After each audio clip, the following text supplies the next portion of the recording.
Assalamualaikum warahmatullahi wabarakatuh. Dengan saya Muhammad Iqbal Aulia Amirullah, NIM 175101112, mata kuliah Analisis Sekuritas, kelas G, UIN Maulana Malik Ibrahim Malang. Saya akan menjelaskan tentang reksadana. Mengacu kepada Undang-Undang Pasar Modal Nomor 8 Tahun 1995, Pasal 1 ayat 27, reksadana adalah wadah yang dipergunakan untuk menghimpun dana dari masyarakat yang memiliki modal untuk selanjutnya diinvestasikan dalam portofolio efek oleh manajer investasi. Ada 3 hal yang terkait dari definisi tersebut, yaitu yang pertama, adanya dana dari masyarakat pemodal. Yang kedua, dana tersebut diinvestasikan dalam portofolio efek. Dan ketiga, dana tersebut dikelola oleh manajer investasi. Bentuk hukum reksadana. Berdasarkan Undang-Undang Pasar Modal Nomor 8 Tahun 1995, Pasal 18 ayat 1, bentuk hukum reksadana di Indonesia ada 2, yaitu yang pertama, reksadana berbentuk perseroan terbatas. Suatu perusahaan atau perseroan terbatas yang dari sisi bentuk hukum tidak berbeda dengan perusahaan lainnya. Perbedaan terletak pada jenis usaha, yaitu jenis usaha pengelolaan portofolio investasi.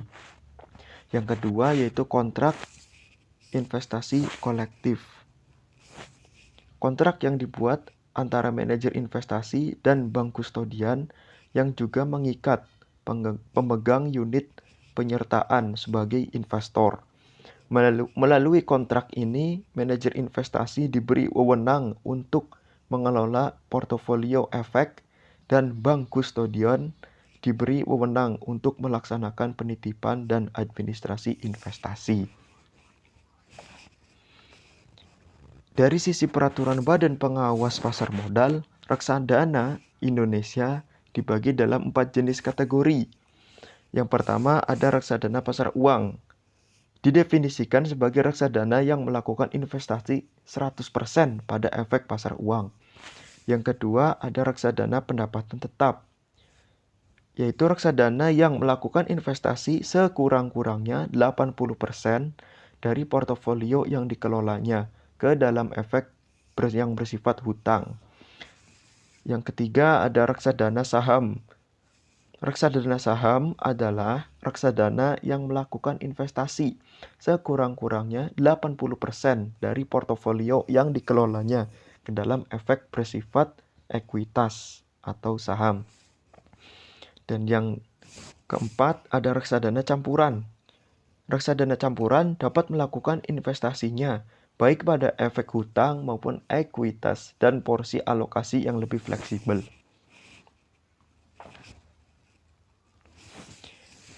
Manfaat yang diperoleh pemodal jika melakukan investasi dalam reksadana antara lain, pemodal walaupun tidak memiliki dana yang cukup besar dapat melakukan diversifikasi investasi dalam efek sehingga dapat memperkecil risiko. Sebagai contoh, seorang pemodal dengan dana terbatas dapat memiliki portofolio obligasi yang tidak mungkin dilakukan jika tidak memiliki dana besar. Dengan reksadana, maka akan terkumpul dana dalam jumlah yang besar, sehingga akan memudahkan diversifikasi, baik untuk instrumen di pasar modal maupun pasar uang. Artinya, investasi dilakukan pada berbagai jenis instrumen, seperti deposito, saham, maupun obligasi. Yang kedua, reksadana mempermudah pemodal untuk melakukan investasi di pasar modal.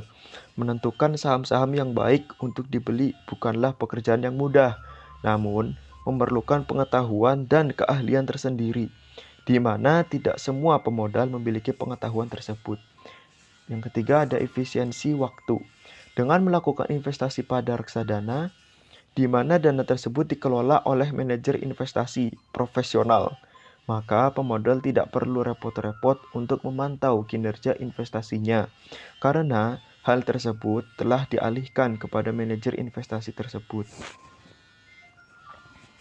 Di samping mendatangkan berbagai manfaat atau peluang keuntungan, reksadana pun mengandung berbagai peluang risiko. Yang pertama, risiko berkurangnya nilai unit penyertaan. Risiko ini dipengaruhi oleh turunnya harga dari efek, contohnya seperti saham, obligasi, dan surat berharga lainnya yang masuk dalam portofolio reksadana tersebut. Yang kedua, risiko likuiditas. Risiko ini menyangkut kesulitan yang dihadapi oleh manajer investasi. Jika sebagian besar pemegang unit melakukan penjualan kembali atas unit-unit yang dipegangnya, manajer investasi kesulitan dalam menyediakan uang atas penjualan kembali tersebut. Yang ketiga, ada risiko wan prestasi. Risiko ini merupakan risiko terburuk, di mana risiko ini dapat timbul ketika perusahaan asuransi yang mengasuransikan kekayaan reksadana tidak segera membayar ganti rugi atau membayar lebih rendah dari nilai pertanggungan saat terjadi hal-hal yang tidak diinginkan, seperti wan prestasi dari pihak-pihak yang terkait dengan reksadana, pialang bank kustodian, agen pembayaran, atau bencana alam yang dapat menyebabkan penurunan nilai aktiva bersih reksadana.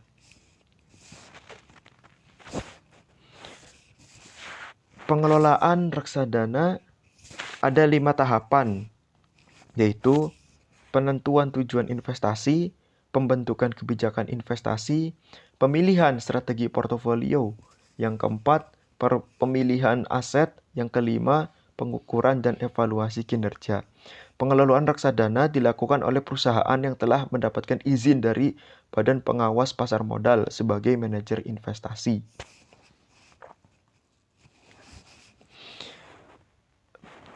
Dalam mengelola reksadana, terdapat 3 pihak yang terlibat langsung dalam mengelola reksadana. Reksadana merupakan produk yang dihasilkan dari kontrak investasi kolektif yang ditandatangani oleh manajer investasi dan bank kustodian.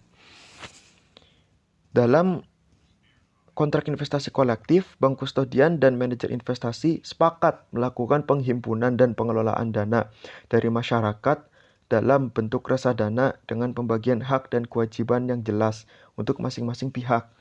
Nah, yang tugas manajer investasi dalam kontrak tersebut hanya satu, yaitu menjalankan kegiatan pengelolaan investasi. Dari dana masyarakat yang terkumpul, manajer investasi wajib mengelolanya dengan berinvestasi pada pasar modal, yaitu saham, obligasi, dan penempatan deposito sesuai ketentuan yang berlaku. Secara umum, tugas bank kustodian dapat dikatakan sebagai administrator, safekeeping, dan pengawas. Tugas administrator berkaitan dengan kegiatan pencatatan investasi reksadana, baik yang dilakukan oleh investor maupun manajer investasi. Kegiatan administrasi yang berkaitan dengan investor antara lain pencatatan dan pengiriman surat konfirmasi untuk transaksi pembelian serta penjualan dan pengalihan reksadana. Selain itu, setiap bulannya, bank kustodian juga mengirim surat laporan bulanan terkait perkembangan nilai investasi. Sementara itu, kegiatan administrasi yang berkaitan dengan manajer investasi antara lain konfirmasi pembelian, penjualan, dan aksi korporasi pada surat berharga, seperti saham dan obligasi, serta pencatatan yang berkaitan dengan penempatan deposito. Dalam menjalankan tugas safekeeping, bank kustodian menyediakan layanan jasa penyimpanan surat berharga. Bagi masyarakat umum, layanan ini seperti Safe Deposit Box atau biasa disingkat SDB, yang berfungsi untuk menyimpan barang berharga seperti surat catatan sipil, surat berharga, perhiasan, dan barang berharga lainnya. Fungsi safekeeping menjadikan reksadana aman dari risiko kebangkrutan manajer investasi dan bank kustodian. Aset reksadana bukanlah aset milik manajer investasi dan bank kustodian, karenanya tidak ikut disita seandainya kedua institusi tersebut bangkrut. Yang ketiga, ada agen penjual reksadana. Kegiatan pemasaran reksadana dilakukan oleh agen penjual reksadana. Ada manajer investasi yang memasarkan sendiri produk reksadananya sehingga selain sebagai pengelola juga berperan sebagai agen penjual reksadana. Ada juga manajer investasi yang menggunakan jasa perusahaan lain sebagai agen penjual reksadana. Dan ada pula yang kombinasi, artinya memasarkan sendiri dan juga menggunakan jasa agen penjual reksadana. Perusahaan-perusahaan yang boleh menjadi agen penjual reksadana adalah perusahaan keuangan di bawah naungan otoritas jasa keuangan, yaitu sekuritas, bank, asuransi, pembiayaan, dan pegadaian yang mendapat izin sebagai agen penjual reksadana. Namun untuk saat ini, agen penjual reksadana didominasi oleh bank dan sekuritas.